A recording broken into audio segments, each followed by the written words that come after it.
ISKCON में लोगों को बहला फुसला के उनको लेके आते हैं और उनको बोलते हैं कि अपना ब्रह्मचर्य जीवन यहाँ पे स्टार्ट करिए। बहला फुसला के मतलब ब्रेन वॉश करते हैं। एग्जैक्टली। यस, हम लोग ब्रेन वॉश करते हैं क्योंकि जो एक इस्कॉन है जी वो एक बहुत वेल प्लान्ड बिजनेस है। एक तरह से हाँ भी बोल सकते हैं, एक तरह से ना भी बोल सकते हैं। पूरा इस्कॉन का पैसा यूएस जाता है। हाँ, ये झूठ है। भगवत गीता एक्चुअल में है क्या? पॉपुलेशन बहुत बढ़ रहा है, भूखमरी है, अकाल है, इन सब की समस्या का समाधान ही भगवत गीता में। इस्कॉन में जन्माष्टमी को कैसे बनाया जाता है? इस्कॉन में जो जन्माष्टमी उत्सव है वर्ष का सबसे महत्वपूर्ण और सबसे बड़ा उत्सव है। इतनी स्पीड में सब जगह इस्कॉन खोलने की क्या जरूरत है? क्या वो किसी न किसी तरह हर जगह जाके एक सेल्फ आर्मी डेवलप कर रहे हैं? तो इस्कॉन जो उद्देश्य लेके निकला है वो हर गांव में, हर शहरों में, कस्बों में, महानगरों में और सबसे लास्ट में सबके हृदय में कृष्ण मंदिर बनना और भगवान कृष्ण का जो नाम है उसका प्रचार होना। जब कृष्ण जी ने जन्म लिया तो वो फिर सुप्रीम पावर कैसे बन? अभी भी इस्कॉन प्रॉपरली फेसबुक पे, इंस्टाग्राम पे एड चला के डोनेशन क्यों मांग रहा है? जो आपके इस्कॉन की भगवत गीता है, आप सब लोग इसको ही श्रेष्ठ बताते हैं, बट क्या ये जो दूसरी भगवत गीता है मार्केट में जितनी भी, क्या वो भगवत गीता खराब है? आईएम्स वाले, आईआईटीएंस वाले प्रॉपरली सिस्टम्स के साथ इसको चला रहे हैं। एक तरह से स्पिरिचुअलिटी के नाम पे पैसा कमाया जा रहा है। परित्राणाय साधूनां विनाशाय च दुष्कृतां धर्म संस्थापनार्थायं संभवामि युगे युगे।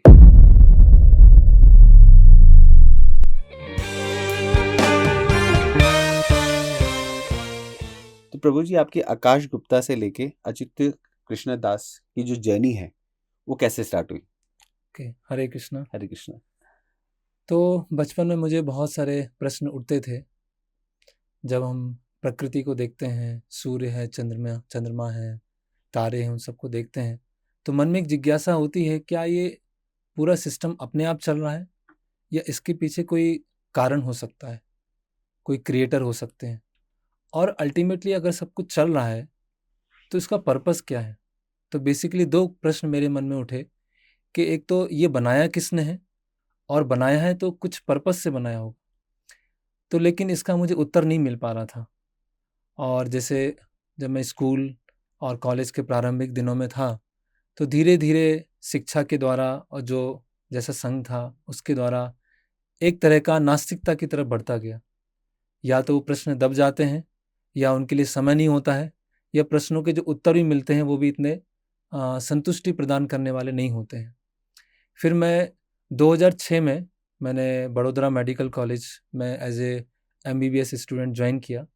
और जब मैं सेकेंड ईयर में था तो वहाँ इस्कॉन बड़ोदरा में कुछ भक्तों के कांटेक्ट में आया, उनके साथ रेगुलरली मिलता था। और पहले तो मुझे इतना विश्वास नहीं बैठ रहा था, लेकिन धीरे धीरे मैंने इस्कॉन के संस्थापक आचार्य श्रील प्रभुपाद जी की पुस्तकों को पढ़ा, विशेषकर भगवत गीता, श्रीमद् भागवतम, आत्म साक्षात्कार का विज्ञान।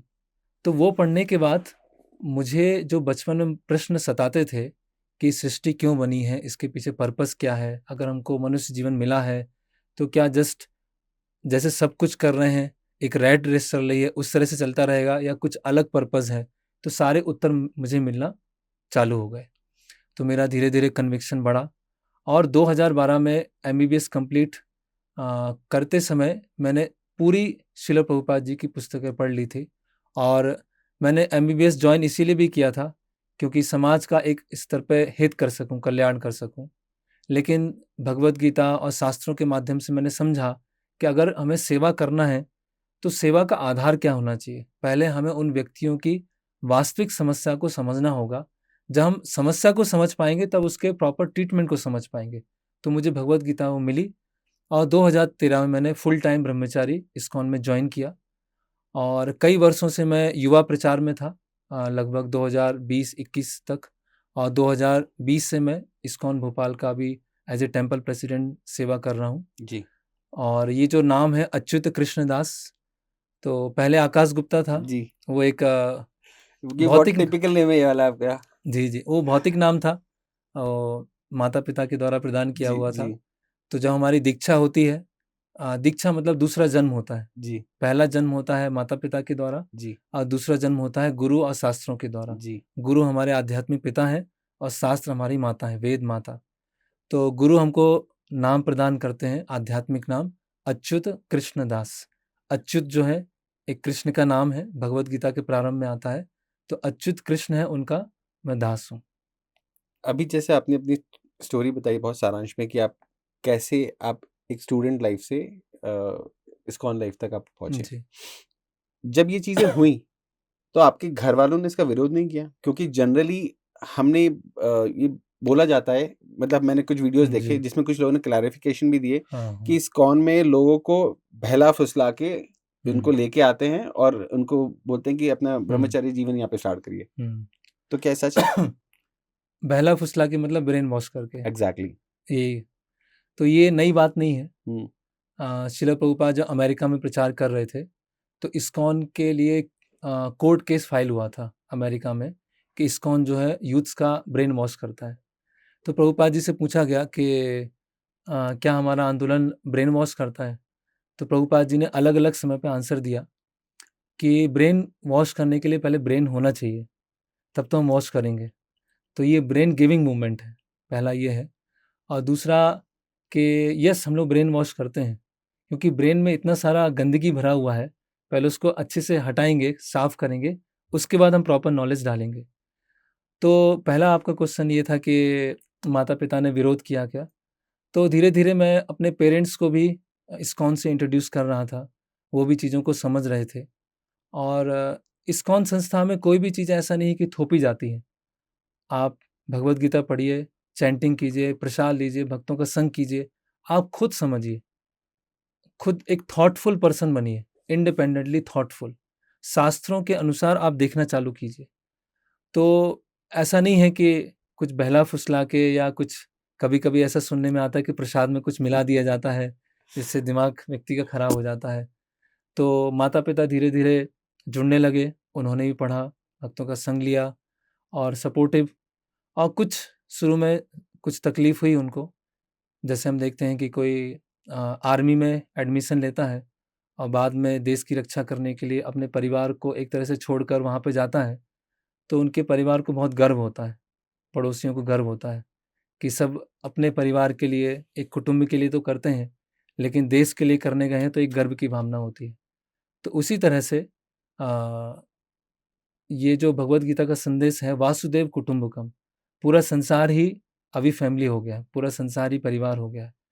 तो जो परिवार के अन्य लोग हैं, अन्य सदस्य हैं, जो कृष्ण को भूल गए हैं, उनकी शिक्षाओं को भूल गए हैं, उसको रिवाइव करने के लिए मैं जीवन देना चाहता हूँ। तब मैंने उनको ये समझाया, तो धीरे-धीरे वो समझे और आज भी बहुत अच्छे से वो प्रैक्टिस कर रहे हैं, सेवाएँ कर रहे हैं, जुड़े हुए हैं। और जहाँ मैं इस्कॉन भोपाल में रहता हूँ, उसके पास में ही मेरे पेरेंट्स वहीं रहते हैं और नियमित रूप से मंदिर आते रहते हैं। ओके।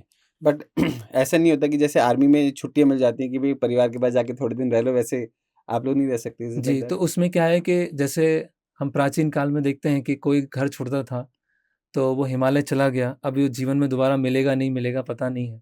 लेकिन इस्कॉन में ऐसा सिस्टम नहीं है, आप माता-पिता से मिल सकते हैं, वो मंदिर आ सकते हैं, ज़रूरत पड़ने पे हम घर जा सकते हैं और जीवन के कुछ ऐसे चरणों में अगर बहुत अधिक ज़रूरत पड़ती है, तो वहाँ जाके सहायता भी कर सकते हैं, शारीरिक रूप से सहायता कर सकते हैं, एक मानसिक इमोशनल तरीके से उनकी सहायता कर सकते हैं और सबसे बड़ी सहायता ये है कि उनको भक्ति में लाकर उनका जो जीवन का वास्तविक पर्पस है, वो हम बताएँगे।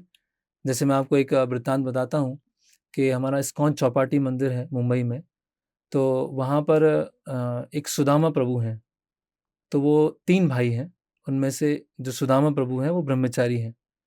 तो सुदामा प्रभु के जब पिता उनका डेथ हो रहा था, तो उन्होंने अपनी वाइफ़ सुदामा प्रभु की माँ को बोला कि जब जीवन में आगे ज़रूरत पड़ेगी, तो ये दोनों बेटे आपके कोई काम नहीं आएँगे। आप वो सुदामा दास जो है, उनके पास में जाना, वो आपको अच्छे से देखभाल करेगा, क्योंकि उसने भगवत गीता की शिक्षाएँ पढ़ा है।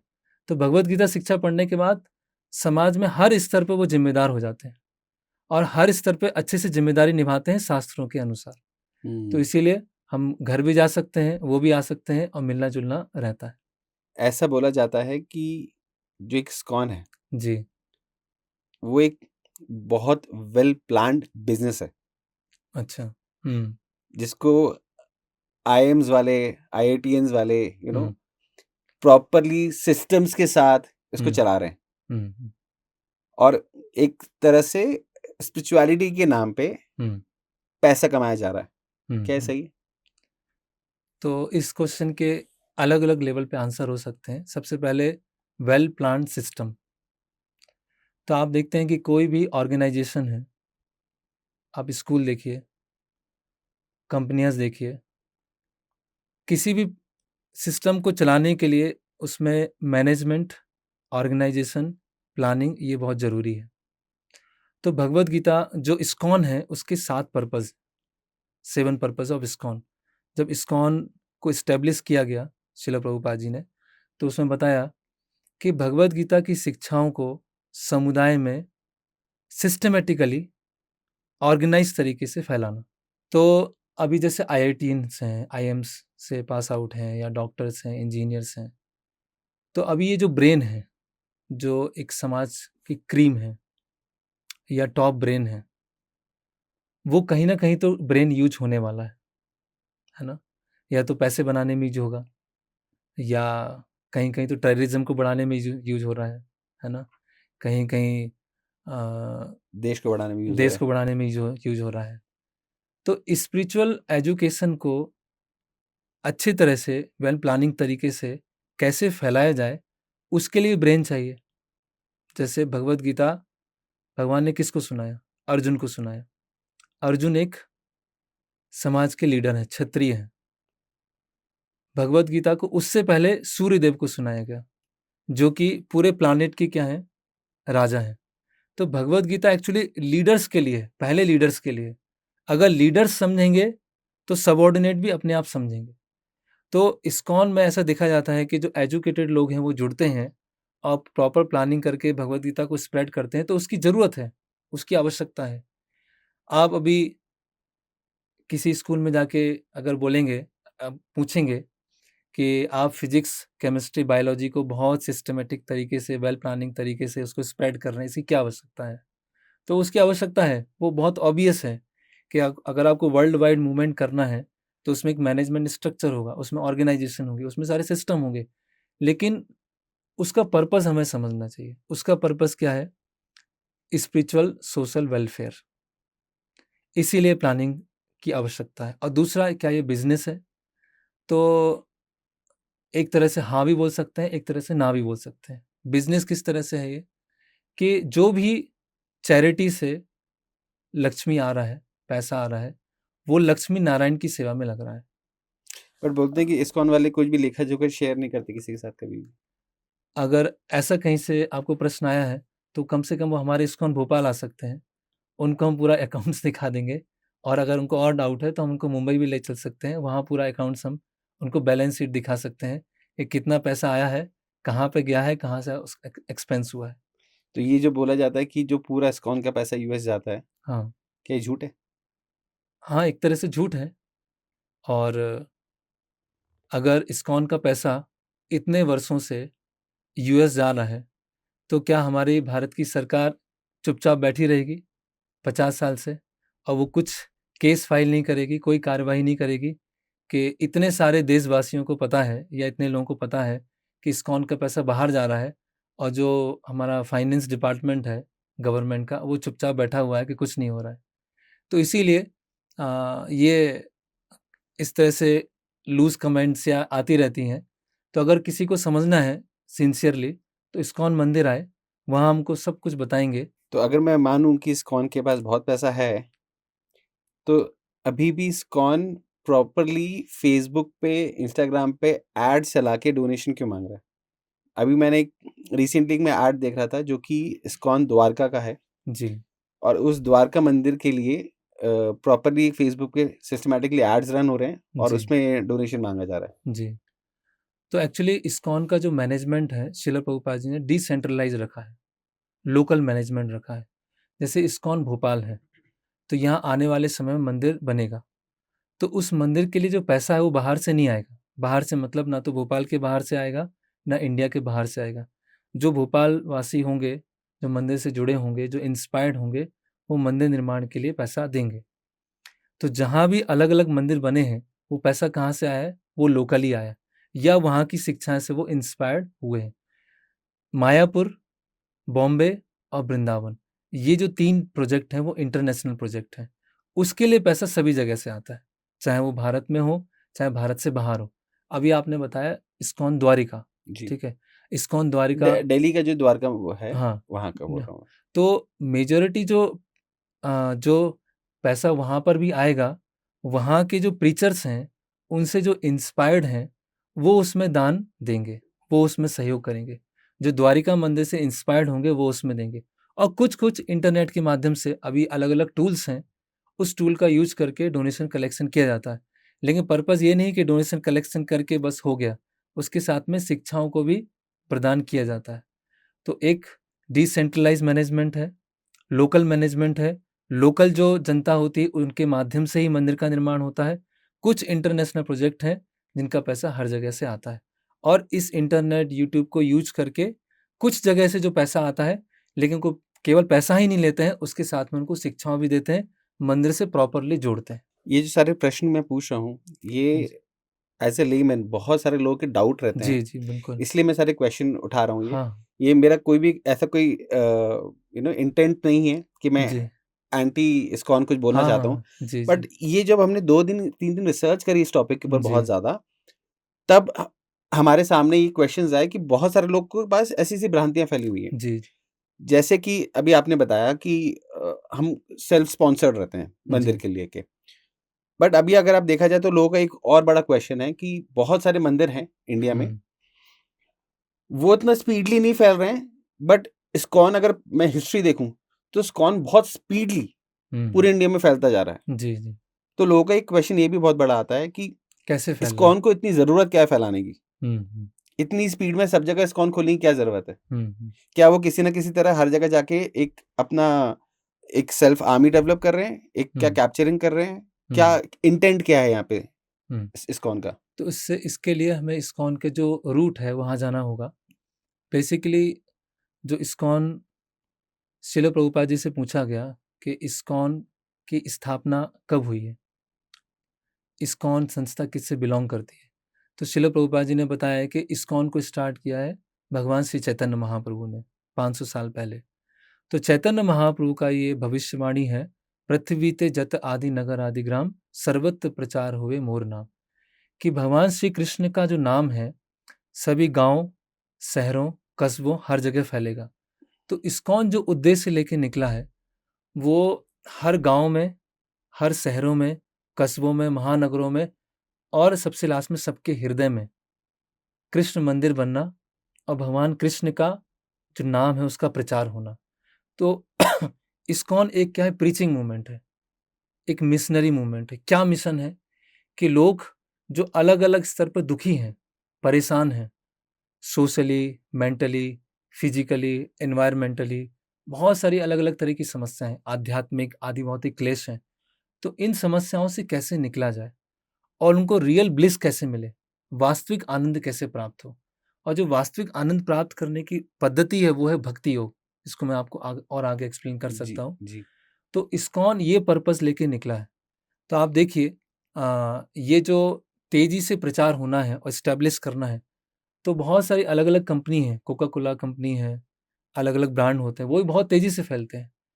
तो तेजी से फैलना गलत नहीं है, उसके पीछे पर्पस क्या है? पर्पस ये है, लोगों का हर स्तर पर कल्याण होना चाहिए। वो अपनी समस्याओं से निकलें। असतो माँ सद्गमय, तमसो माँ ज्योतिर्गमय। तो इस पर्पस को तेजी के साथ फैलाना, ये इस्कॉन का ये एक मुख्य, आप समझ सकते हैं, उनकी एक योजना का पार्ट है। चलिए यूथ को शामिल कर रहे हैं, वहाँ जी, तक तो समझ में आता है। बट आजकल इस्कॉन छोटे-छोटे बच्चों को हाँ, बहुत ज़्यादा इस्कॉन में शामिल कर रहा है। शामिल कर रहा है। और मुझे ऐसा लगता है कि बचपन में ही उनको ब्रह्मचर्य का फ़ॉलो करने का एक चीज़ें सिखाई जी, जा रही हैं। जी। तो ये क्यों हो रहा है? जो प्रहलाद महाराज हैं, श्रीमद् भागवत में बोलते हैं, कौमारम आचरित प्राज्ञो धर्मान भागवतम यहाँ दुर्लभम मानुषम जन्मम तदपि अध्रुवम अर्थदम। तो 5 साल की उम्र से ये जो भागवत धर्म है, स्पिरिचुअल नॉलेज, इसका कल्टीवेशन होना चाहिए 5 साल की उम्र से। क्योंकि उस समय ब्रेन क्या है, साफ-सुथरा है, उसमें बहुत गंदगी नहीं है। तो जैसे बोला जाता है, ओल्ड डॉग न्यू ट्रिक्स, कि एक किसी कुत्ते को आप नई ट्रिक्स नहीं सिखा सकते हैं। एक बैम्बू है, जब तक वो हरा है, उसको आप किसी तरह से मोड़ मोड़ सकते कर हैं। सकते हैं। जब वो कठोर हो गया है, पक गया है, तब आप उसको मोड़ नहीं सकते हैं। तो बचपन का समय ऐसा हो सकता है जिसमें आप उनको संस्कार, वैल्यूज़, कृष्णा कॉन्शियसनेस, भगवद गीता की शिक्षाएँ हम दे सकते हैं। और हम वैदिक संस्कृति में देखते हैं कि जीवन में अगर 100 वर्ष हैं, तो प्रारंभ के 25 वर्ष ब्रह्मचर्य आश्रम में जाते थे और उसके बाद अधिकतर लोग गृहस्थ आश्रम में प्रवेश करते थे और कुछ लोग होते थे जो उसमें से आजीवन ब्रह्मचारी बनते थे। तो बचपन की उम्र ऐसी होती है जिसमें आप जैसे एक खाली स्लेट है, उसमें आप लिख सकते हैं। लेकिन ऑलरेडी किसी को 30, 35, 40 क्रॉस हो गया है, तो ऑलरेडी बहुत सारी चीज़ें आ गई हैं। तो उसका ब्रेन क्या है, बहुत फर्टाइल है। तो ऐसा नहीं है कि जब हम सोचते हैं टारगेट किया जा रहा है तो कुछ इल मोटिवेशन है। टारगेट इसीलिए किया जा रहा है क्योंकि उनमें उनकी समझने की क्षमता बहुत अच्छी है। वो एक मिडिल एज या ओल्ड पर्सन से भी अच्छे से समझ सकते हैं। और ब्रह्मचर्य व्रत का पालन हर किसी के लिए ज़रूरी है, चाहे वो आजीवन ब्रह्मचारी हो, चाहे वो आगे चल के हाउस होल्डर लाइफ में जाए। तो हमारे इस्कॉन में 99% उससे अधिक लोग हाउस होल्डर हैं। अच्छा। यस। तो ब्रह्मचर्य की शिक्षा सबके लिए ज़रूरी है। वहाँ भी सेंस कंट्रोल ज़रूरी है। वहाँ भी माइंड पे कंट्रोल होना ज़रूरी है। तो वो अगर फाउंडेशन अच्छी होगी, लाइफ की फाउंडेशन अच्छी होगी, तो बिल्डिंग उस पे अच्छी खड़ी होगी। तो इसीलिए बचपन से ही बच्चों को आध्यात्मिक ज्ञान दिया जाता है। जो आपके इस्कॉन की भगवद गीता है, आप सब लोग इसको ही श्रेष्ठ बताते हैं। बट क्या ये जो दूसरी भगवद गीता है मार्केट में जितनी भी, जो कि डिफरेंट राइटर्स ने लिखी है, क्या वो भगवद गीता खराब है और आपकी भगवद गीता सही है? जो आपकी भगवद गीता ही सही ज्ञान देती है, उनकी भगवद गीता गलत ज्ञान देती है? सबसे पहले तो वो ना तो इस्कॉन की गीता है, ना हमारी गीता है, वो कृष्ण की गीता है। कृष्ण ने गीत गाया है, ठीक है? और व्यास देव जी ने उसको लिखा। लिखा है, कंपाइल किया। अभी कोई भी टेक्स्ट बुक है, उसको पढ़ने का एक सिस्टम होता है, ठीक है? यहाँ पर आप मेडिकल कॉलेज के पास में जाएँगे, वहाँ पर आपको मेडिकल बुक्स मिल जाएँगी। उसको पढ़ के आप डॉक्टर नहीं बन सकते हैं। आप यूनिवर्सिटी में ना जाएँ, वहाँ के प्रोफ़ेसर से ना मिलें, उनके साथ प्रैक्टिकल लैब में ना जाएँ और आप उसको पढ़ के डॉक्टर नहीं बन सकते हैं और अपना बोर्ड नहीं लगा सकते कि मैं अब हार्ट ऑपरेशन कर सकता हूँ। आपको यूनिवर्सिटी जाना होगा, आपको टीचर्स के अंडर में रहना होगा। उसी तरह से भगवद गीता को समझने के लिए 4 संप्रदाय, 4 स्कूल हैं। ब्रह्म संप्रदाय, रुद्र संप्रदाय, श्री संप्रदाय और कुमार संप्रदाय। भगवान कृष्ण, भगवान विष्णु ने ये ज्ञान अपने 4 शिष्यों को दिया। ब्रह्मा जी को दिया, शिव जी को दिया, चतुष कुमार को दिया और लक्ष्मी देवी को दिया। तो इस्कॉन जो है वो ब्रह्म संप्रदाय में आता है। और इस ब्रह्म संप्रदाय में ही चैतन्य महाप्रभु आए, जो गौड़ देश में आए। तो उसको गौड़ीय संप्रदाय का भी नाम दिया जाता है। तो ऐसा नहीं है कि केवल इस्कॉन की गीता ही सही है, बाकी सही नहीं है। अगर इन 4 संप्रदाय में से कोई भी गीता हम लेते हैं, उसको पढ़ते हैं, तो उसका समान रूप से लाभ होगा, फ़ायदा होगा। तो इस्कॉन का कोई मोनोपोली नहीं है कि इस्कॉन की गीता अन्य गीता नहीं है। आप श्री संप्रदाय में जाइए, रामानुजाचार्य ने उस पे श्री भाष्य लिखा है। और हम कुमार संप्रदाय में जाएँगे तो निम्बार्काचार्य ने लिखा है। तो इन 4 स्कूल में से अभी देखिए किसी को इंजीनियरिंग करना है, तो पहले वो देखेगा वो गवर्नमेंट से एफ़िलिएटेड है या नहीं है। अगर वो गवर्नमेंट से एफ़िलिएटेड नहीं है, तो किसी भी जगह जाके वो एडमिशन नहीं ले लेगा, क्योंकि वहाँ से एडमिशन ले भी लिया, तो उसकी डिग्री का कोई फ़ायदा नहीं है। उसी तरह से गीता को पढ़ने का एक सिस्टम है, इस 4 संप्रदाय में उसको आना चाहिए। तो भगवान भगवद गीता में बताते हैं, एवं परंपरा प्राप्तम इमं राजर्षयो विदु, ये परंपरा में पढ़ी जाती है। तो ये ब्रह्म संप्रदाय में परंपरा आ रही है और उसमें आचार्य हैं एसी भक्तिवेदांत स्वामी शिल प्रभुपाद। उन्होंने ये भगवद गीता यथारूप लिखी है, Bhagavad Gita as it is लिखी है। और 4 संप्रदाय में जो गीता लिखी गई है वो भी पढ़ सकते हैं। इन 4 संप्रदाय के अलावा जो भी गीता है वो स्पेकुलेशन और मन की केवल उपज हो सकती है, क्योंकि कोई टीचर भगवद गीता कब पढ़ा सकता है, जब वो खुद स्टूडेंट रहा हो। और वो जो टीचर है जिससे पढ़ा है वो भी कभी स्टूडेंट होना चाहिए, और जिनसे पढ़ा है वो भी स्टूडेंट होना चाहिए। तो जब ये गुरु शिष्य परंपरा होगी, कृष्ण और उसी में व्यासदेव आते हैं, उसी में मध्वाचार्य आते हैं, उसी में चैतन्य महाप्रभु आते हैं। जब उस परंपरा में हम पढ़ेंगे तो गीता हमें प्रॉपर समझ सकते हैं। तो ऐसा नहीं है कि इस्कॉन की मोनोपोली है। आप 4 संप्रदाय में जो गीता है उसको पढ़ के आप गीता का पूरा लाभ ले सकते हैं। तो अगर आपके हिसाब से कृष्ण जी ही सुप्रीम है, तो फिर ब्रह्मा जी और शिव जी का क्या? क्योंकि कुछ लोगों की मान्यता ये है कि उन्होंने सृष्टि बनाई थी हुँ, और आपके हिसाब से कृष्ण जी ने बनाई थी। हुँ। तो क्या सही है? किसने क्या बनाया एग्ज़ैक्टली? तो आपने बोला कि आपके अनुसार कृष्ण सुप्रीम है।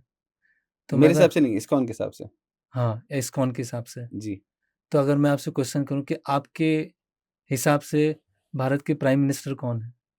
अभी तो मोदी जी हैं। तो ये प्रश्न ही अपने आप में सही नहीं है। हमारे हिसाब से जो नरेंद्र मोदी जी प्रधानमंत्री नहीं है, वो फैक्ट है। वो अभी प्रधानमंत्री वो ही है, करेक्ट? तो कोई बोले कि मेरे हिसाब से तो प्रधानमंत्री राहुल गांधी हैं, तो वो क्या उसके हिसाब से राहुल गांधी प्रधानमंत्री बोलने से बन जाएँगे वो? अभी तो नहीं बनेंगे। ने हाँ, अभी की हम बात करें तो नहीं बनेंगे ना। या कोई सोचे कि मेरे अनुसार तो प्रधानमंत्री ये हैं या मेरे अनुसार तो अभी भी चीफ मिनिस्टर शिवराज सिंह चौहान ही चल रहे हैं। तो उनके अनुसार नहीं है, जो फैक्ट है वो फैक्ट है। इसको समाज में बोला जाता है रिलेटिविज़्म। रिलेटिविज़्म मतलब my truth, your truth, other truths. बहुत सारे सत्य हैं, उसमें से आपका सत्य क्या है? सत्य होता एक, परम सत्य होता एक। तो हम जो बात कर रहे हैं, वो कोई मेरा मत या इस्कॉन का मत नहीं है। ये मत कौन-सा है? शास्त्रों का मत है, भगवद गीता का मत है। और भगवद गीता जो बोली है, भगवान श्री कृष्ण ने बोली है, जो अपौरुष हैं, जिनमें एक सामान्य ह्यूमन की कोई त्रुटियाँ नहीं हैं। तो ऐसा नहीं है कि इस्कॉन के अनुसार कृष्ण सबसे ऊपर हैं या मेरे अनुसार कृष्ण सबसे ऊपर हैं। हम ये डिस्कस कर सकते हैं, एक्चुअल में फैक्ट क्या है? भगवान कौन है? सुप्रीम कौन है? Who is supreme? Krishna he supreme है या अदर डेमीगॉड्स भी सुप्रीम है? तो भगवद गीता में भगवान बार-बार इस चीज़ को बता रहे हैं, अहम सर्वस्य प्रभवो मत्ता सर्वम प्रवर्तते और कि मैं ही सारे स्पिरिचुअल और मटेरियल वर्ल्ड का कॉज़ हूँ और मत्ता परतम नात्यंत किंचित अस्ति धनंजया, मुझसे ऊपर कोई ट्रुथ नहीं है। और उसमें बताया है कि शिव जी की भी स्थिति क्या है, ब्रह्मदेव की भी स्थिति क्या है।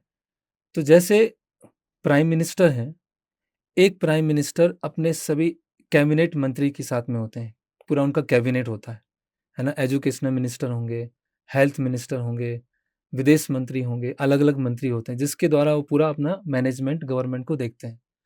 तो उसी तरह से जो कृष्ण हैं या विष्णु हैं या राम हैं, वो एक ही तत्व हैं। वो अपने ही कुछ डिवोटीज़ को ऐसे मैनेजमेंट की अलग-अलग सर्विसेज़ देते हैं सृष्टि को चलाने के लिए। एक हमारे भारतवर्ष को चलाने के लिए इतना बड़ा कैबिनेट चाहिए है, तो पूरा सृष्टि को चलाने के लिए भी अलग-अलग मिनिस्टर चाहिए। तो जो ब्रह्मदेव हैं, वो क्रिएशन करते हैं। वो एक जो पूरा ब्रह्मांड है, उसका वो क्रिएशन करते हैं। जी, शिव जी हैं, वो उनके 2 कार्य हैं। पहला शिव जी का कार्य क्या है कि ब्रह्मा जी जो होते हैं, केवल एक ब्रह्मांड का रचना करते हैं। लेकिन शिव जी क्या होते हैं, पूरे ब्रह्मांड को जिसको मैं और टेक्निकली बोलूँ कि जितने भी अलग-अलग तत्व होते हैं, 24 तत्व होते हैं, उनको एक साथ में मिलाते हैं। जैसे मान लीजिए कोई मकान बन रहा है, जी, मकान में ईंट है, कंक्रीट है, सरिया है, जी, सब कुछ रखा हुआ है और बाद में कॉन्ट्रैक्टर आता है, लेबर आता है, उसको बनाना चालू करता है, ठीक है? तो जो ईंट लाए, सारा सामान रॉ मटेरियल लेके आए, वो एक व्यक्ति करेगा और साथ में मिलके उसको लेबर मिलके उसको बनाएगी। तो शिव जी का कार्य क्या होता है? सारे मटेरियल को एक साथ इकट्ठा करना। ब्रह्मा जी का काम क्या होता है? उन सारे मटेरियल को लेकर पूरे एक ब्रह्मांड की सृष्टि करना। लेकिन मटेरियल को बनाने वाले कौन हैं? वो हैं कृष्ण। तो आप डिफरेंस समझ गए होंगे। सारे स्पिरिचुअल और मटेरियल वर्ल्ड को बनाने वाले कृष्ण हैं और उनकी हेल्प करने के लिए शिव जी और ब्रह्मा जी। तो क्या मैं ये बोलूँ कि लक्ष्मी जी आपके यहाँ फाइनेंस मिनिस्टर हैं? Is it like that? नहीं, नहीं ऐसा नहीं। वो तो जो लक्ष्मी देवी हैं, भगवान विष्णु की वो एक अंतरंगा शक्ति है। उनकी हम बोल सकते हैं कि बट हाँ, बोलते हैं ना अंतरंगा कि स फाइनेंस तो पूरा क्योंकि पैसा जो है तो लक्ष्मी जी के पास ही है। जी। तो इसका मतलब ये कृष्ण जी की कैबिनेट की फाइनेंस मिनिस्टर हुई? नहीं, वो यहाँ मटेरियल वर्ल्ड के लिए वो कुबेर जी हैं। वो कुबेर जी देखते हैं सारा जो वो जो फाइनेंसिंग देखते हैं, वो कुबेर जी देखते हैं और कुबेर जो कार्य करते हैं अल्टीमेटली लक्ष्मी नारायण के अंडर में करते हैं। इसीलिए जो लक्ष्मी है, फाइनेंस है, वो नारायण की सेवा में लगना चाहिए। रावण ने क्या किया था? लक्ष्मी को, सीता देवी को राम से और नारायण से अलग किया था। तो क्या हुआ रावण के साथ में? खत्म हो गया रावण। खत्म हो गया। तो इसीलिए हमें लक्ष्मी और नारायण को एक साथ में रखना है। सीता राम को एक साथ में रखना, राधा कृष्ण को एक साथ में रखना।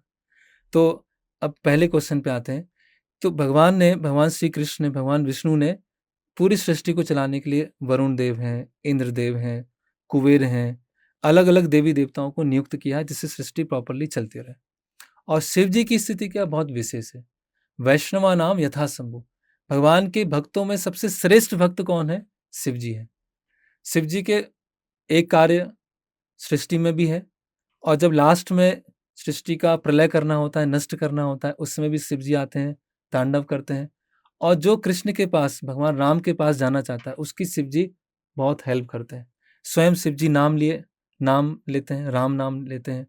हम बताया जाता है कि जो बनारस में जब किसी की मृत्यु होती है तो उसको मोक्ष प्राप्त होता है। तो मोक्ष कैसे प्राप्त होता है? शिव जी जो हैं, काशी विश्वनाथ हैं, उस मरते हुए व्यक्ति के कान में राम नाम लेते हैं, उस राम नाम से उनको मोक्ष प्राप्त होता है। तो इसीलिए शिव जी जो हैं, भगवान कृष्ण के बहुत ही कॉन्फिडेंशियल एसोसिएट है, महान वैष्णव। लोग ऐसा भी कहते हैं कि जो इस्कॉन है वो शिव पुराण को तामसिक बोल के इसको हटा देता है। तो देखिए, फिर मैंने बताया कि इस्कॉन कह रहा है, इसीलिए वो सही गलत नहीं हो जाएगा। वास्तव में सही गलत क्या है उसको समझना होगा। तो पुराणों को पढ़ने का एक सिस्टम है जो वेद व्यास जी ने दिया है। पुराण किसने लिखे हैं? वेद व्यास जी ने 18 पुराण लिखे हैं। तो इस्कॉन अगर किसी को तामसिक बोलेगा तो वो तामसिक नहीं हो जाएगा। पहली बात तो ये। तो वेद व्यास जी ने सिस्टम बताया है कि 6 जो होते हैं वो सतोगुणी पुराण होते हैं, 6 जो होते हैं वो रजोगुणी पुराण होते हैं, और 6 जो होते हैं वो तमोगुणी पुराण होते हैं। इसका मतलब वो पुराण तमोगुणी नहीं है, तमोगुणी लोग उस पुराण से अट्रैक्ट होते हैं। तो अभी देखिए, अगर हम किसी को बोलेंगे कि आप विष्णु के पास जाइए, राम के पास में जाइए या कृष्ण के पास में जाइए, सभी लोग कन्विंस नहीं होंगे। तो हमारे जो ऋषि हैं, वेद व्यास जी हैं, वो, उनका हृदय इतना बड़ा है, इतना करुणामय है, वो हर किसी को चाहते हैं, हर किसी का कल्याण हो, वो भगवान कृष्ण के पास में आए। तो उन्होंने एक सिस्टम बनाया है कि ठीक है, आप शिव पुराण पढ़ना चाहते हैं, पढ़िए, कोई बात नहीं। आप मार्कंडेय पुराण पढ़ना चाहते हैं, पढ़िए। लेकिन धीरे-धीरे उनका ग्रेजुअल डेवलपमेंट होगा और वो सतोगुणी पुराण में आएँगे, और सतोगुणी पुराण से वो शुद्ध सतोगुणी पुराण में आएँगे, जिसको बोलते हैं श्रीमद् भागवतम। तो व्यास देव जी ने एक रूल बताया है कि जो सात्विक पुराण है और जो तामसिक पुराण है, इसमें अगर कॉन्ट्राडिक्शन आता है, तो सात्विक पुराण की ऑथोरिटी ऊपर रहेगी तामसिक पुराण से। तामसिक पुराण मतलब वो तामसिक नहीं है, उससे जो अट्रैक्ट होते हैं वो तामसिक होता है। प्रवृत्ति के। और तामसिक प्रवृत्ति से ऐसा नहीं कि वो बहुत उनको हमने बहुत निम्न दिखा रहे हैं, उस प्रवृत्ति के हैं, और शिव जी उनकी सहायता करते-करते धीरे-धीरे उनको भगवान विष्णु और कृष्ण की तरफ ले जाएँगे। जैसे आप एक डॉक्टर के पास में जाएँगे, तो डॉक्टर के पास अलग-अलग मेडिसिन होती है। हर पेशेंट के लिए एक जैसी मेडिसिन नहीं होती है। किसी का अगर बहुत गहरी बीमारी है, कैंसर है, तो उसका एक रेडियोथेरेपी होगा, कीमोथेरेपी होगा। किसी को सर्दी-जुकाम है, तो बोलेंगे 3 दिन आप दवाई ले लीजिए। किसी को डेंगू हो गया है, तो आपको 15 दिन का ट्रीटमेंट ले लीजिए। वो डॉक्टर एक ही है, लेकिन उसका ट्रीटमेंट अलग-अलग है। तो गुणों के अनुसार वेद व्यास जी ने पुराण दी है, जिससे जो जिस पुराण में जाएगा, धीरे-धीरे प्यूरिफाई होते हुए प्रॉपर कृष्ण भक्ति तक आ पाएगा। अभी एक मूवी बहुत ज़्यादा ट्रेंड कर रही है, महाअवतार नरसिम्हा, और इसमें बोला जा रहा है कि इस्कॉन इसको बहुत ज़्यादा प्रमोट कर रहा है। हुँ। इस्कॉन कब से मूवीज़ को प्रमोट करने लग गया आज? तो क्या मूवी को प्रमोट करना गलत है? पर इस्कॉन तो बोलता है कि आप भगवद गीता पढ़ो, कृष्णा कॉन्शियसनेस में जाओ, हाँ। और फिर वो एकदम से मूवी की तरफ आ गए। तो देखिए, पहले भी ड्रामा रामलीला होती थी, दशहरे से पहले। तो ये एक मूवी माध्यम है कृष्णा कॉन्शियसनेस को इंजेक्ट करने का समाज में। अभी जैसे व्हाट्सएप है, फेसबुक है, इंस्टा है, तो कोई बोल सकते हैं कि इस्कॉन ये यूज़ क्यों कर रहा है? तो बोले कि कृष्णा कॉन्शियसनेस है, भगवद गीता पढ़ो।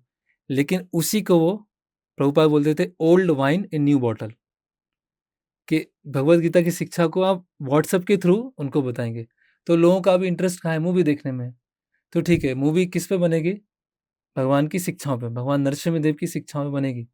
तो हमारे इस्कॉन से जुड़े हुए एक भक्त हैं, जो परम पूज्य राधानाथ स्वामी महाराज से इंस्पायर्ड हैं। जी। तो उन्होंने वो मूवी बनाई है, और जो भी सामान्य लोग, जो स्पिरिचुअलिटी को सीधे एक्सेप्ट करना उनके लिए प्रॉब्लम होती है, या अभी पढ़ने का कल्चर धीरे-धीरे कम हो रहा है, तो उस मूवी के माध्यम से उनके अंदर कुछ सीड जाए, जिससे वो अट्रैक्ट हों कि हाँ, अभी मुझे मंदिर जाना है, पढ़ना है और डिटेल में जानना है। तो वो एक माध्यम है मूवीज़ के थ्रू कृष्णा कॉन्शियसनेस को स्प्रेड करने का। वो अपने आप में एक केवल एक मीडियम है, ऐसा नहीं है कि वो अपना कंप्लीट है। जी। वो एक बहुत ही जो शुरुआत के जो लोग हैं, जो इंट्रोड्यूस होना चाहते हैं, उनके लिए है। जो सीरियस प्रैक्टिशनर हैं, वो देखना चाहें देख भी सकते हैं, लेकिन उसकी आवश्यकता नहीं है। वो अपना पढ़ते हैं और जो उनके जो स्पिरिचुअल मास्टर हैं, उनसे सुनते हैं, वो अपने आप में पर्याप्त होता है। अभी हमने बहुत बार बात करी कि कृष्णा कॉन्शियसनेस। ये है क्या एक्चुअली कृष्णा कॉन्शियसनेस? ये टर्म का मीनिंग क्या है? बहुत अच्छा क्वेश्चन है आपका। What is Krishna consciousness? जी। क्योंकि इस्कॉन मतलब international society for Krishna consciousness. जी। तो सबसे पहले कॉन्शियसनेस, चेतना। तो आत्मा का एक लक्षण है चेतना, अवेयरनेस। तो अभी हमारी जो चेतना है, वो हम ये सोचते हैं कि मैं शरीर हूँ, मैं भारतीय हूँ, या मैं ब्राह्मण हूँ, या मैं अमेरिकन हूँ, मैं काला हूँ, मैं गोरा हूँ, मैं इस जाति का हूँ, मैं इस धर्म का हूँ। इस तरह से हमने अपनी अलग अलग कैटेगरीज बना रखी है। हाँ कैटेगरीज, बॉडीली आइडेंटिफिकेशन बना के रखी है। जी। मैं नॉर्थ इंडियन हूँ, मैं साउथ इंडियन हूँ, है ना। मैं ब्राह्मण हूँ, मैं जाट हूँ, कोई शूद्र है, कोई उच्च तो इस तरह से हमने अलग अलग अपने शरीर से संबंधित उपाधियां बना के रखी, आइडेंटिफिकेशन बना के रखी। जी। तो जब हम इन सभी आइडेंटिफिकेशन से बाहर आते हैं, जब हम अपनी कॉन्शियसनेस को ऊपर उठाते हैं, ऊपर ले जाते हैं, तो हम समझते हैं कि ममई वांस जीव लोके जीवभूत सनातना, कि सभी जीव कृष्ण के दास हैं, सभी जीव कृष्ण के सर्वेंट हैं। तो इस कॉन्शियसनेस में आना और इस कॉन्शियसनेस से सभी को देखना कि सभी, मैं भगवान का अंश हूँ, वो भगवान के अंश हैं, ये भगवान के अंश हैं। हम सभी, जो यूनिवर्सल ब्रदरहुड की बात होती है, एक समाज की बात होती है, वो कृष्णा कॉन्शियसनेस से ही स्थापित हो सकती है। अगर कृष्णा कॉन्शियसनेस नहीं है, तो कोई अलग अलग श्रेणियों में जाएंगे, अलग अलग वर्ग में जाएंगे, अलग अलग जातियों में जाएंगे। फिर क्या होगा? एक धर्म का दूसरे धर्म से झगड़ा होगा, एक जाति का दूसरे जाति से झगड़ा होगा, एक उच्च वर्ग का निम्न वर्ग से झगड़ा होगा, एक एरिया का नॉर्थ इंडिया का साउथ इंडिया से होगा, इंडिया का अमेरिका से होगा। तो हम हमारी जो अभी कॉन्शियसनेस है, वो क्या है? बहुत ही नैरो है, बहुत ही शैलो है, केवल बॉडीली आइडेंटिफिकेशन है। जब इस कॉन्शियसनेस को हम ऊपर उठाते हैं और देखते हैं कि सब कृष्ण के अंश हैं, तो उस कॉन्शियसनेस में रहना, उस चेतना में रहना, उसको बोलते हैं कृष्णा कॉन्शियसनेस। अब अगर मैं कृष्णा कॉन्शियसनेस की बात ही करूं, जी। तो ये कृष्णा कॉन्शियसनेस इस्कॉन में कहाँ से शुरू होती है? तो कृष्णा कॉन्शियसनेस कैसे प्रारंभ होती है? तो कृष्णा कॉन्शियसनेस के लिए कोई प्रीवियस क्वालिफिकेशन नहीं चाहिए। वो बच्चे भी हो सकते हैं, वृद्ध भी हो सकते हैं, मिडिल एज भी हो सकते हैं, एजुकेटेड भी हो सकते हैं, अनएजुकेटेड भी हो सकते हैं, गांव से भी हो सकते हैं, शहर से भी हो सकते हैं, आदिवासी भी हो सकते हैं, हर तरह के लोग आ सकते हैं। इसके लिए कोई प्रीवियस क्वालिफिकेशन नहीं चाहिए। तो जब वो मंदिर आते हैं, भगवान के दर्शन करते हैं, बेसिक भगवत गीता फिलॉसफी समझते हैं और भगवान का नाम लेते हैं, हरे कृष्णा कृष्ण कृष्ण हरे हरे, हरे राम राम राम हरे। इस माध्यम से वो इस्कॉन में उनका एडमिशन हो गया। ना तो कोई प्रीवियस क्वालिफिकेशन चाहिए, ना बहुत सारी फॉर्मेलिटीज चाहिए इस्कॉन से जुड़ने के लिए, कृष्णा कॉन्शियसनेस से जुड़ने के लिए। ये हमारी नेचुरल सिचुएशन है। तो कृष्णा कॉन्शियसनेस से जुड़ने के लिए मुझे दीक्षा लेना जरूरी है? कृष्णा कॉन्शियसनेस में इंट्रोड्यूस होने के लिए और इंट्रोड्यूस होने के बाद हमारे जीवन में कोई मार्ग निर्देशक होना चाहिए। जैसे आप कॉलेज जाएंगे, यूनिवर्सिटी जाएंगे, आप पढ़ सकते हैं, अटेंड कर सकते हैं, लेकिन आपको एक पर्सनल काउंसलिंग की जरूरत होगी, एक गाइड की जरूरत होगी। उसी तरह से भगवान ने सिस्टम बनाया है। भगवान श्री कृष्ण के भी गुरु थे सांदीपनी मुनि, भगवान राम के भी गुरु थे वशिष्ठ जी। तो जब भगवान ने स्वयं गुरु एक्सेप्ट किए हैं, उनसे दीक्षा ली है, उसी तरह से इस्कॉन में दीक्षा मतलब दीक्षा, दी मतलब दिव्य ज्ञान, क्षा मतलब क्षय होना। तो दीक्षा के समय हमारे सारे जो एक्यूमुलेटेड सिंफुल एक्टिविटीज हैं, पाप हैं, वो सब नष्ट हो जाते हैं। तो कहने का मतलब क्या है? सेंट्रल पॉइंट है, हम किसी गुरु के निर्देशन में भगवत गीता सीखने के लिए स्वेच्छा से उनको समर्पित होते हैं। तो भगवत गीता को व्यवहारिक रूप में समझने के लिए हमें एक टीचर और गुरु की आवश्यकता है, और गुरु के साथ जो फॉर्मल संबंध बनता है वो दीक्षा के माध्यम से बनता है। दीक्षा लेने के बाद अगर हमको कुछ जैसे बाहर के काम है या बाहर की चीज़ें हम कर रहे हैं, कोई नौकरी में है, तो नौकरी के साथ भी कोई दीक्षा ले सकता है? बिल्कुल। जो एक कॉमन मिसकॉन्सेप्शन है कि दीक्षा मतलब सब कुछ छोड़ना पड़ेगा, ऐसा बिल्कुल नहीं है। जैसे मैंने बताया कि 99% लोग तो जो गृहस्थ हैं, जो हाउस होल्डर्स हैं, जॉब करते हैं, बिजनेस करते हैं, अलग अलग कार्य करते हैं। बेसिकली आपका एक स्पिरिचुअल इंस्टीट्यूशन में आपका एंट्री हो गया है, आप एक गुरु के मार्गनिर्देशन में आ गए हैं। जो भी अपना कार्य कर रहे हैं उसको कार्य को करते रहिए, और साथ साथ में भगवत गीता को शिक्षा को समझिए। तो ये दीक्षा का अर्थ ये नहीं है कि हमें सब कुछ छोड़ देना है, जो भी हमारे पास में है उसको भगवान से जोड़ना है। बट जैसे भी आपने बोला कि आप काम के साथ साथ भी दीक्षा लेके जी, आप आगे बढ़ सकते हैं लाइफ में। यस, बट दीक्षा लेने के बाद आपके रूल्स रेगुलेशन बहुत ज़्यादा टफ हो जाते हैं, जैसे कि आप प्याज नहीं खा सकते, लहसुन नहीं खा सकते, जी, नॉन वेज नहीं खा सकते, हम्म, कोई मदिरा सेवन नहीं कर सकते, स्मोकिंग हम्म, नहीं कर सकते, चाय कॉफ़ी तक नहीं पी सकते, हम्म, राइट? गैम्बलिंग नहीं कर सकते। हम्म, फिर और फोर्थ रूल जो है कि हम्म, एक्स्ट्रा मैरिटल अफेयर्स नहीं होने हम्म, चाहिए। आप अपनी मैरिड वुमेन जो भी आपकी है उनके हम्म, साथ ही रह के आप वंश को बढ़ाने के लिए आप वंश को उसमें बढ़ा। आप काम कर सकते हैं। तो फिर इतने सारे रूल्स रेगुलेशन के साथ कोई इंसान कैसे सर्वाइव कर पाएगा? हम्म, तो अभी देखिए, दीक्षा के समय हरे कृष्ण महामंत्र के जप करना, 16 माला करना और 4 नियमों को फॉलो करना। तो एक नियम है नशा नहीं करना है, जिसमें शराब है, फिर चाय कॉफ़ी भी है। तो बेसिकली ये चाय कॉफ़ी जो है, उसमें कैफ़ीन, जी, एक इस तरह का कैफ़ीन होता है जी, जी, जी, जो एक ब्रेन के लिए एडिक्टिव होता है। जी, आपने सुना होगा भुज में भूकंप आया था, 2000 या 2001 में भूकंप आया था। जी, जी, जी, तो बहुत सारे लोगों ने बोला कि भुज के भूकंप को देखने के बाद तो मुझे भगवान से विश्वास ही उठ गया। तो उस समय हमारे एक भक्त हैं, उन्होंने एक आर्टिकल निकाला, अर्थक्वेक या टी-क्वेक। उन्होंने बताया कि पूरे भारत के जितने लोग हैं, अगर एक दिन चाय नहीं पिए, जितने उतने करोड़ रहे होंगे, एक दिन चाय नहीं पिए, तो उससे जो पैसा बचेगा, उससे भुज में जो भूकंप आया है, उसका पूरा भरपाई हो जाएगा। तो ये जो चाय कॉफ़ी है, वो ब्रिटिशर्स इंट्रोड्यूस करके गए हैं। जी, हम लोग तो दूध, छाछ, दही ये सब पीते थे और जी, शरीर बहुत हष्ट-पुष्ट होते थे, हाँ जी, है ना? जी, और भगवत गीता में बताया है कि जो स्पिरिचुअल नॉलेज लेने के लिए आप में सतोगुण होना चाहिए, मोड ऑफ गुडनेस होना चाहिए। जब आप गुडनेस में होते हैं, तब आप ऐसे विषयों को समझ पाते हैं। जब आप इग्नोरेंस में होते हैं, मोड ऑफ इग्नोरेंस तमोगुण में होते हैं, तब इन विषयों को समझना बहुत मुश्किल मुश्किल हो होता है। जाता है। तो इसीलिए हेल्थ की दृष्टि के से देखें तो एडिक्टिव इफेक्ट होता है, और स्पिरिचुअल दृष्टिकोण से देखें तो ये हमें तामसिक तरफ ले जाता है। इसीलिए नशा को निषेध बताया गया। और हम वैसे भी देखें, अगर सोशल लेवल पर देखें, आज हमारे भारत सरकार अलग-अलग तरह से प्रयास कर रही है, नशा मुक्ति का प्रयास कर रही है। जी, यूथ जो नशा मुक्ति होना चाहिए। तो सबसे पहले तो जो शराब का जो लाइसेंस है, उसी को बंद हो जाना चाहिए। जब वो बंद होगा तब तो नशा मुक्ति होगी। बट इंडिया के पास बहुत सारे रेवेन्यू आता है ना, जो इंडियन गवर्नमेंट है, हाँ, इन सब चीज़ों से उसके बाद बहुत बड़ा एक रेवेन्यू जाता है। देखिए रेवेन्यू के लिए और भी बहुत सारी चीज़ें हैं, टूरिज़्म भी है और काफ़ी चीज़ें हैं जो रेवेन्यू से जनरेट हो सकता है।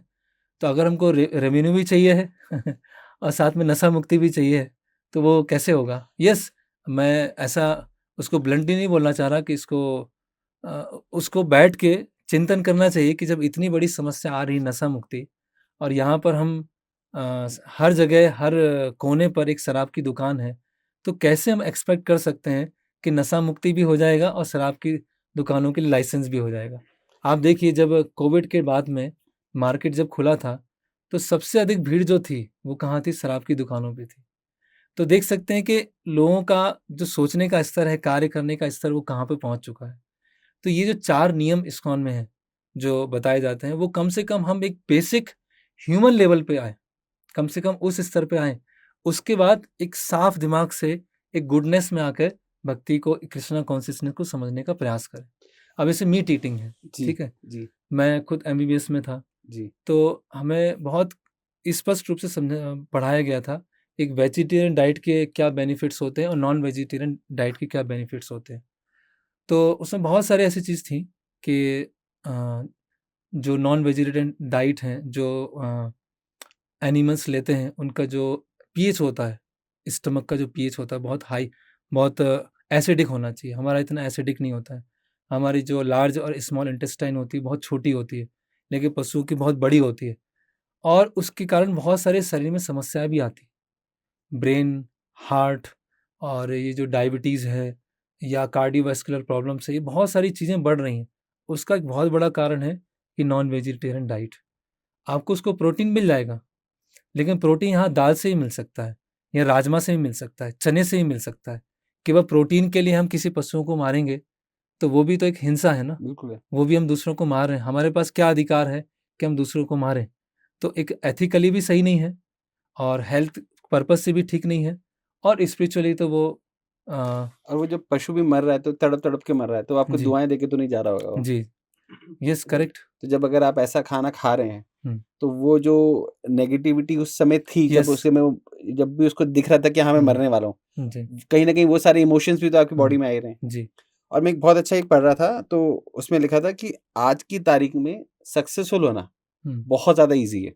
हम्म, वो इसलिए क्योंकि लोग किसी हम्म, न किसी तरह के नक्शे में विलुप्त हैं। हम्म, जैसे कि जैसे अभी हमने बात करा कि शराब है, सिगरेट है, इन सब के हैं, हम्म, या फिर सबसे बड़ा सोशल मीडिया। हम्म, तो लोग कहीं न कहीं ऑलरेडी इन्वॉल्व्ड है, तो क्यों हम्म, इन्वॉल्व्ड है, तो आप अगर थोड़ा-सा भी सीरियस हो हम्म, और अगर आप कुछ चीज़ों को थोड़ा-सा भी प्रैक्टिस कर रहे हो, हम्म, तो आप बहुत जल्दी दूसरों को पीछे छोड़ के आप हम्म, सक्सेसफुल बन सकते हो। हम्म, तो यही चीज़ इसमें भी होती है कि अगर आप इतने सारे लोग हैं, जैसे बोलते हैं ना कि सुबह उठ के ही आपको बोला जाता है कि करना चाहिए भजन, हम्म, कीर्तन या हम्म, मेडिटेशन, हम्म, बिकॉज़ उस समय बहुत सारे लोग सो रहे हैं। हम्म, तो लेमन लैंग्वेज में बोला जाता है कि भगवान आपकी जल्दी सुनेंगे क्योंकि बाकी लोग तो सो रहे हैं अभी। तो हम्म, कुछ लोग ही हैं, उनकी आवाज़ जल्दी पहुँच जाएगी भगवान के पास। हम्म, तो ऐसा भी बोला जाता जी। है। तो जैसे आपने बताया कि आजकल कोई भी कार्य करके उसको सक्सेस मिल जाती है, लेकिन रियल सक्सेस क्या है? पहले बोला जाता था, if character is lost, everything is lost. जी, health is lost, something is lost. जी। Money is lost, nothing is lost.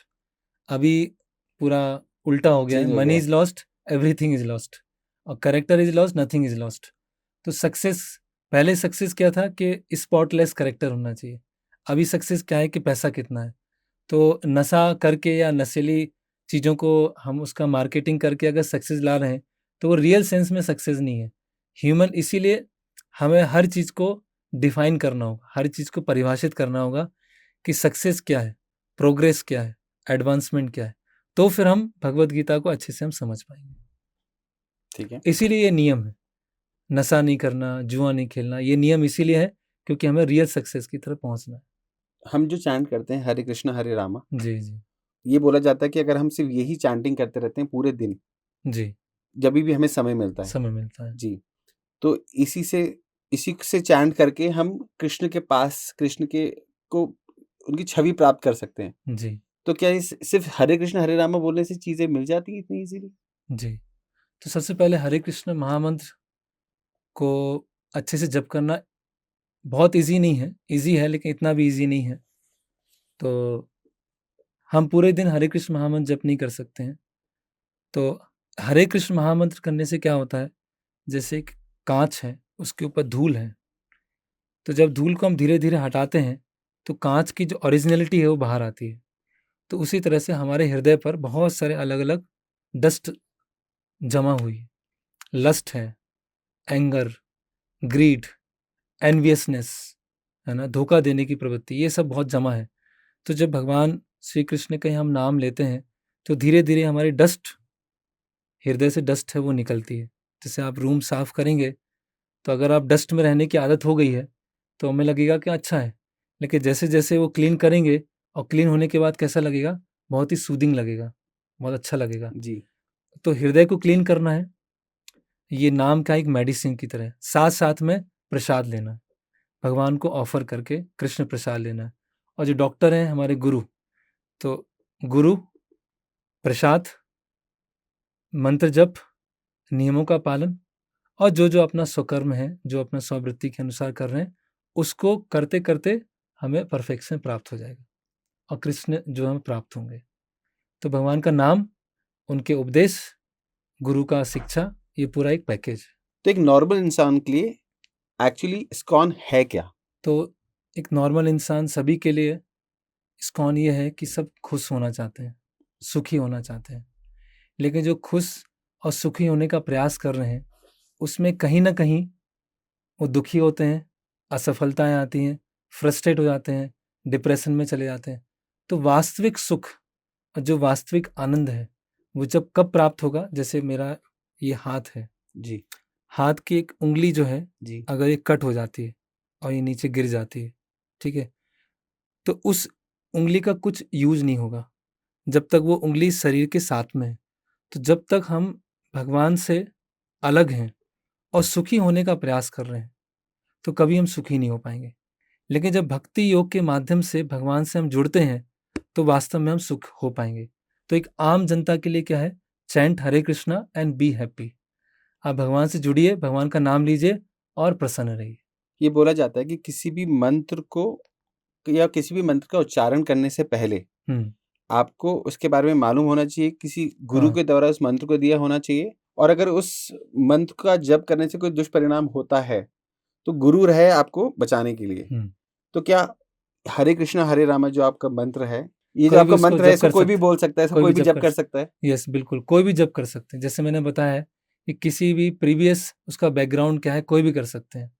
हमारे इस्कॉन के मंदिर सभी जगह हैं, चाहे वो मुस्लिम कंट्रीज हो, अमेरिका, यूरोप, भारत में भी अलग सभी जगह हैं, सभी प्रांत में है, गांव गांव में है। तो इसके लिए कोई क्वालिफिकेशन नहीं चाहिए, वो जब करें। जैसे एक बच्चे को पता नहीं है कि आग जलाएगी, तो वो हाथ आग में डालेगा तो वो जल जाएगा। तो अगर किसी को महामंत्र के बारे में पता भी नहीं है तो भी उस पर असर करेगा। लेकिन इसका मतलब नहीं है कि प्रॉपर ट्रेनिंग की जरूरत नहीं है। उस ट्रेनिंग के लिए फिर गुरु की आवश्यकता होगी। प्रारंभ में वो किसी भी तरह नाम ले, यहाँ तक कि मजाक में भी ले, अरे हरे कृष्णा वाले तो कुछ भी करते रहते हैं, हरे कृष्णा वाले कुछ भी करते, कुछ में उनके पास कोई काम धंधा नहीं, कोई अगर उनको निरादर करते हुए भी ले तो भी वो नाम क्या करेगा? असर करेगा। लेकिन धीरे धीरे परफेक्शन में पहुंचने के लिए, हृदय के शुद्धिकरण के लिए हमें एक गुरु की आवश्यकता होगी। तो प्रीवियस क्वालिफिकेशन नहीं चाहिए, पहले कुछ भी, उसके लिए कोई रूल्स और रेगुलेशन नहीं, हर कोई कृष्ण मंत्र जप कर सकता है। ये चैतन्य महाप्रभु ने इजीली अवेलेबल करा दिया।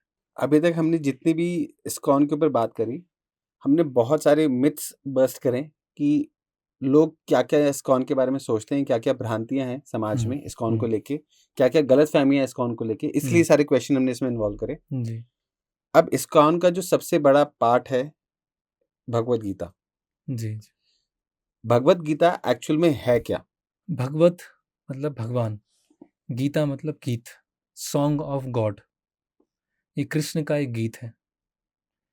तो जब कुरुक्षेत्र का युद्ध होता है तो अर्जुन अपने सामने अपने सगे संबंधियों को देखते हैं और उसके कारण वो ऐसी स्थिति में आते हैं, जिन्होंने इतने सारे युद्ध किए हैं और आज तक कोई युद्ध नहीं हारे हैं। वो इतने ज़्यादा परेशान हो जाते हैं कि कैसे मैं युद्ध करूं, है ना, कर्तव्य विमूढ़ हो जाते हैं। तो भगवान श्री कृष्ण भगवत गीता के माध्यम से आत्मा के कर्तव्य क्या होते हैं, शरीर के क्या कर्तव्य होते हैं, उनको समझाते हैं। और अंततः भगवत गीता में बताते हैं, सर्वधर्मान परित्यज्य माम एकम शरणम व्रजा अहम तुम सर्व पापेभ्यो मोक्षयिष्यामि मा शुचा। कि सभी तरह के तथाकथित धर्मों को छोड़कर मेरी शरण में आओ। जब मेरी शरण में आओगे तो डर लगेगा, डरो मत, मैं तुम्हें सभी पापों से मुक्त कर दूंगा। तो भगवत गीता हमारी लाइफ का जितनी भी प्रॉब्लम्स हैं उसमें प्रैक्टिकल सॉल्यूशन दिया हुआ है। आज ग्लोबल वार्मिंग की समस्या है, लोग ऐसा बोलते हैं पॉपुलेशन बहुत बढ़ रहा है, भूखमरी है, अकाल है। इन सब की समस्या का समाधान ही भगवत गीता में है। हर लेवल, हर स्तर की समस्या का समाधान भगवत गीता में है। तो अर्जुन को एक विशेष समस्या थी, उनको युद्ध करना था, वो कर्तव्य विमूढ़ हो रहे थे। भगवान ने अर्जुन को माध्यम बनाकर हमारे हर स्तर की समस्या का समाधान किया और समस्या का समाधान होने के बाद अंततः भगवान के पास कैसे पहुंचना है वो ही बताया। तो भगवत गीता में ऐसा नहीं कि किसी दूसरे संसार के बारे में बताया गया या अदर वर्ल्डली एक्टिविटी, इस वर्ल्ड में भी कैसे रहना है, एक समाज का संगठन कैसे होना चाहिए, समाज के लोगों का आपस में व्यवहार कैसा होना चाहिए, समाज में जो समस्या है उसका क्या समाधान होना चाहिए, हर चीज़ भगवत गीता में दिया हुआ है। कल हम जब टीम में बात कर रहे थे तो एक चीज़ आई कि अगर आपकी लाइफ में कोई भी प्रॉब्लम है तो आप भगवत गीता को रैंडमली खोलो और उसमें जो भी चीज़ आता है वहाँ पे उससे आपको सोल्यूशन मिल जाता है। क्या ऐसा सच में होता है? हाँ, सही है, भगवत गीता अगर हम रैंडमली खोल के भी पढ़ सकते हैं और उसको सिस्टमैटिकली अगर पढ़ेंगे, तो हर प्रॉब्लम का सॉल्यूशन वहाँ मिल जाएगा। और हमारे कुछ भक्तों ने ऐसे कुछ इंडेक्स तैयार किए हैं कि लाइफ की ये प्रॉब्लम है, आप इस श्लोक को पढ़ेंगे, तो आपको लाइफ का प्रॉब्लम का सॉल्यूशन पक्का मिलेगा ही। क्योंकि ये सॉल्यूशन किनसे मिल रहा है? जिनके अंदर कोई फ़ॉल्ट नहीं है। भगवान कृष्ण के अंदर अपौरुष हैं, जिनमें किसी भी तरह का फ़ॉल्ट नहीं है। वो जैसे मान लीजिए आज फ़ोन ख़राब होता है या इलेक्ट्रिक इक्विपमेंट्स रखे हुए हैं वो ख़राब होते हैं, तो हम किसी एक्सपर्ट के पास में जाएँगे कि खराबी क्यों है? एक लेमैन की तरह इसको ठीक नहीं कर पाएँगे। तो अल्टीमेटली पूरा जो क्रिएशन बना है, ह्यूमन लाइफ़ मिला है, उसमें जो भी प्रॉब्लम्स हैं, उस सब का सॉल्यूशन भगवत गीता से मिल जाएगा। और रैंडमली भी उठाते हैं, उसको पढ़ते जाते हैं, तो सॉल्यूशन मिल जाएगा। बट बोलते हैं कि भगवत गीता इतना डेंस है हुँ। कि कोई इंसान उसको 3 से 4 बार भी पढ़ ले तो भी उसको पूरा की पूरा ग्रास्प नहीं कर सकता। देखिए स्पिरिचुअल नॉलेज का क्या होती है, डेप्थ होती है। पहली बार पढ़ेंगे थोड़ा समझ में आएगा, फिर पढ़ेंगे थोड़ा-सा और समझ में आएगा। अगर 3-4 बार भी पढ़ेंगे तो हो सकता है पूरा समझ में नहीं आए, इसीलिए गुरु की भी ज़रूरत है। इंडिपेंडेंटली गूगल पर भगवत गीता निकाल के या ऐप डाउनलोड करके उससे कुछ फ़ायदा होगा, नो डाउट कुछ फ़ायदा होगा। लेकिन पूरा समझने के लिए आपको एक, जैसे मैंने बताया कि आप सर्जरी की बुक लेकर आप सर्जन नहीं बन सकते हैं। आप मेडिसिन की बुक दे बन के किसी को मेडिसिन प्रिस्क्राइब नहीं कर सकते हैं। उसी तरह से भगवत गीता पढ़ के कुछ स्तर पे आप समझ सकते हैं, लेकिन आपको पर्सनल काउंसलिंग की भी ज़रूरत होगी। तो एज़ अ इंडिविजुअल अगर मैं अपनी बात करूँ, आज अगर मैं भगवत गीता को अच्छे से समझना चाहता हूँ, हुँ, तो क्या पैटर्न्स हैं जो मुझे फ़ॉलो करना चाहिए? क्या स्टेप्स हैं जो मुझे फ़ॉलो करना चाहिए? ओके। तो हमारे इस्कॉन मंदिर में एक बेसिक कोर्स होता है, 6 सेशन कोर्स। उस कोर्स में भगवत गीता के जो 18 अध्याय हैं, उसको एक संक्षिप्त रूप में समझाया जाता है 6 सेशंस में। वो अटेंड किए जा सकते हैं। फिर साथ-साथ में भगवत गीता पढ़ें, हरे कृष्ण महामंत्र का जप करें और जहाँ-जहाँ आपको रीडिंग में प्रॉब्लम आ रही है या जहाँ-जहाँ लाइफ में इश्यूज़ आ रहे हैं, प्रॉब्लम आ रहे हैं, वो पर्सनल जो गुरु हैं, जो सीनियर डिवोटीज़ हैं, उनके पास में जाके डिस्कस करें। बहुत ईज़ी है। Simple for the simple, Prabhupada ji बोलते थे हमारे, सिंपल फॉर द सिंपल। ये भगवत गीता का जो पाठ है बहुत ही सरल है, वह कोई कठिनाई नहीं है। एक बच्चा भी भगवत गीता को समझ सकता है। तो आज के टाइम में इस्कॉन भगवत गीता को कैसे स्प्रेड कर रहा है? भगवत गीता को स्प्रेड करने के अलग-अलग माध्यम हैं। तो हम युवाओं को उनके कॉलेज, यूनिवर्सिटीज़, हॉस्टल जाते हैं, वहाँ भगवत गीता की शिक्षा देते हैं।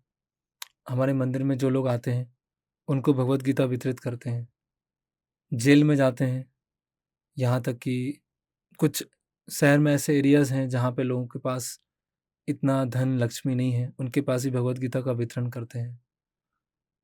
जब गीता जयंती आती है, मोक्षदा एकादशी आती है दिसंबर महीने में, तो पूरे 1 महीने का हम गीता मैराथन करते हैं। ये पूरा गीता मैराथन वर्ल्ड लेवल पर होता है और हम भोपाल में सभी जगह, सभी तरह के वर्ग के लोगों के पास में भगवत गीता देते हैं। और ये फ्री ऑफ कॉस्ट होता है?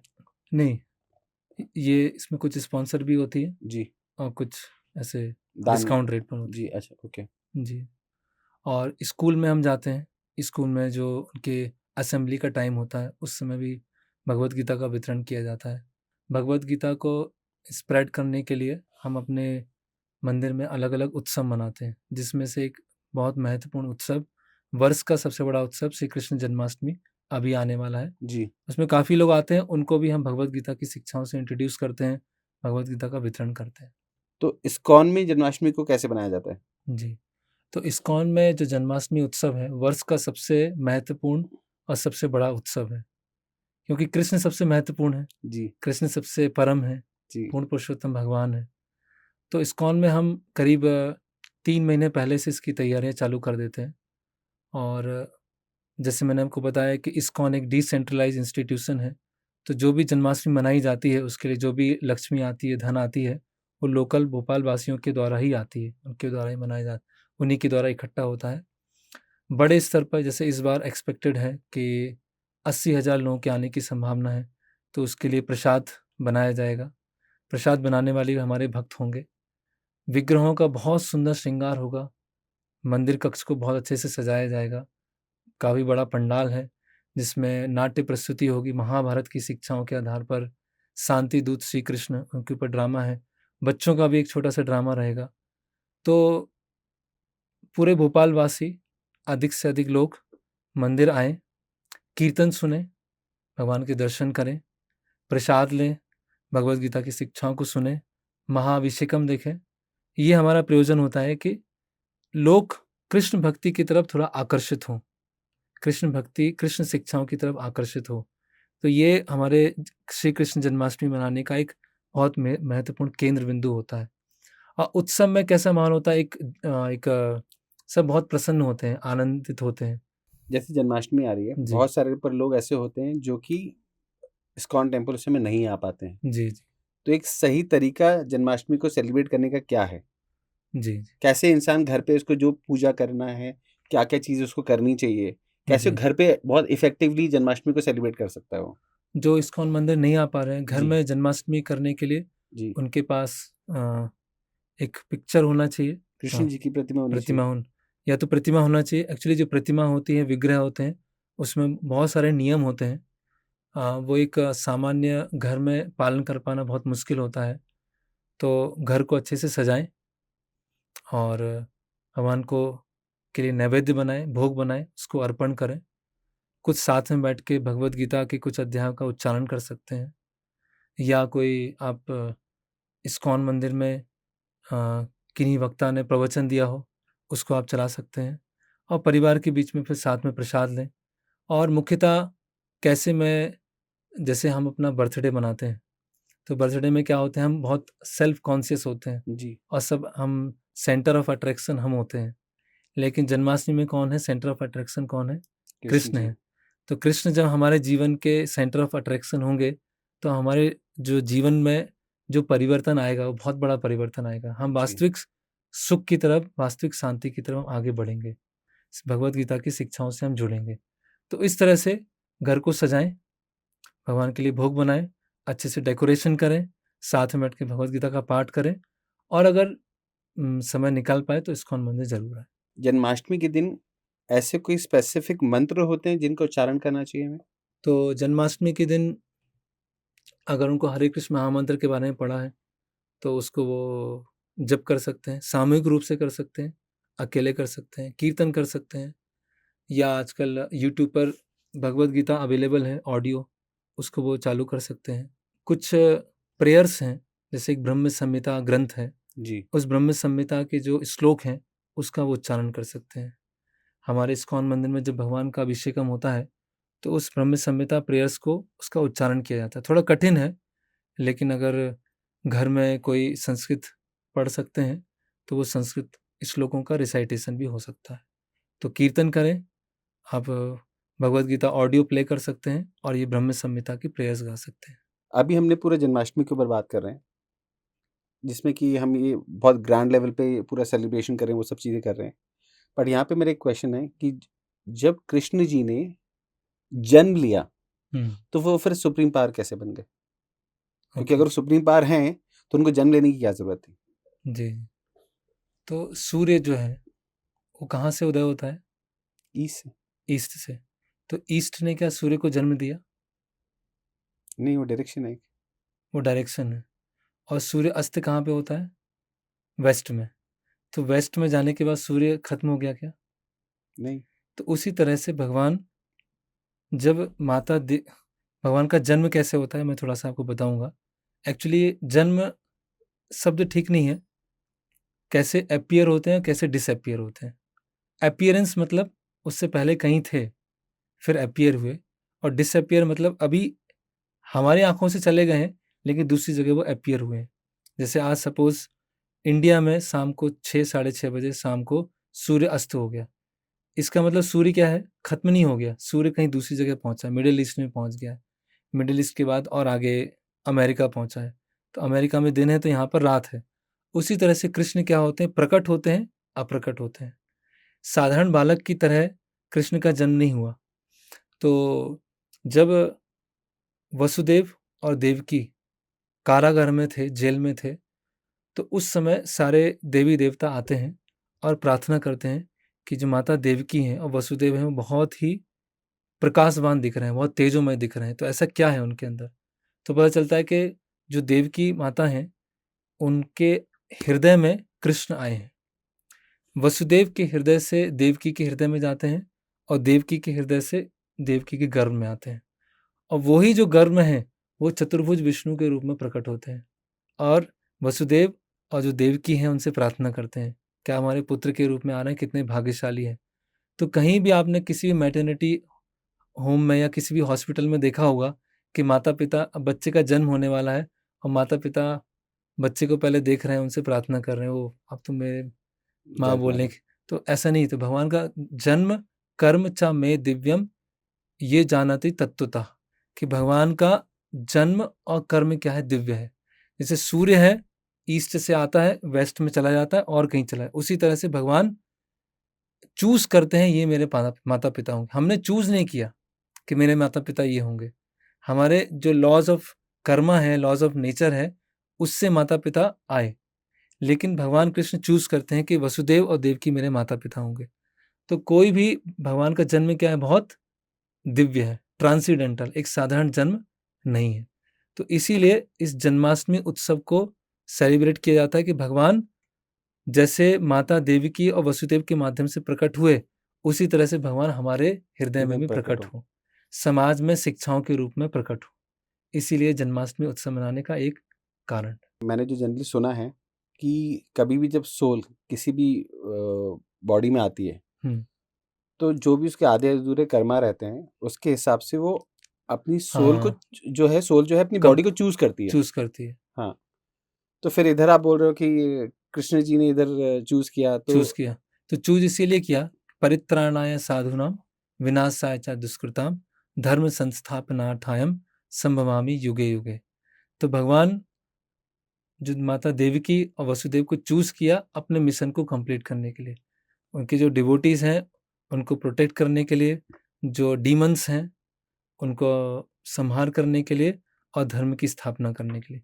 तो भगवान अपने मिशन को एक लेके आते हैं, उस मिशन को अपने डिवोटीज के माध्यम से उसको कंप्लीट कराते हैं, पूरा करते हैं।